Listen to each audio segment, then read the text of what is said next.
Okay, Shabbat Shalom. Just a quick thought in this week's Torah portion from Zera Shimshon, Parshat BeShalach. It says, any of the diseases that I placed on Egypt, I, Hashem, will not bring upon you, for I, Hashem, am your healer.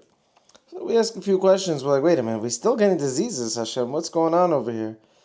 First and foremost, there is teaching in Jewish law that if a person injures or does harm to another person, he's not allowed to legally be the healer of that person. So let's say I did some harm to a person, like I broke his arm, and then I'm like, wait a minute, I'm an arm doctor. I could fix this problem. Let me take care of it. I know by law I'm obligated to pay for your treatment now, according to Jewish law. But why pay for your treatment? I'm the doctor. I could fix your arm for you, so I don't have to pay for the treatment. No. The answer is, according to Jewish law, if you did the injury, you cannot be the healer. So then we're like, wait a minute, how come Hashem says, I won't bring on these diseases to you, for I am your healer, but we do have suffering and we do have diseases, so what's going on? Two approaches. One approach is that we say, with God, whenever there's suffering or anything bad happens to us, there's affliction, we believe that the remedy, the medicine for the affliction already was planted before the affliction came. So built into the narrative of your suffering is also the healing. So Hashem's like, it's different, because with the Egyptians I brought on their suffering, but I didn't heal them.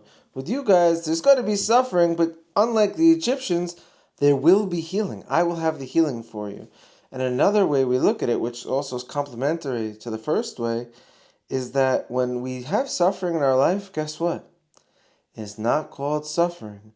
It's for our own good. The suffering that we experience as the people of Israel, as God's children, is not considered suffering because it's really for the good. It's bringing us somewhere to be more cleansed, to be more pure, to have a better scenario. I mean, it looks like a sick joke, but look at what happened in Nazi Germany, World War II.